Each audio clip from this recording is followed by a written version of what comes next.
In this video, we're going to be learning how to fix login error in HBO Max. First, you want to make sure that your device is connected to a secure network. Swipe down on the control center and turn on your Wi-Fi or cellular data, however you prefer, and make sure your device is connected to a secure network.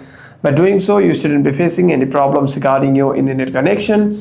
However, if you are still facing any login errors in the application, you can simply swipe up and navigate yourself to the HBO Max application. Press and hold on to the application and click on App Info. Click on Storage and Cache, and here you'll see an option called Clear Cache at the bottom of your screen. Simply tap on Clear Cache to clear cache, and if you want to delete your files, you can simply click on Clear Storage.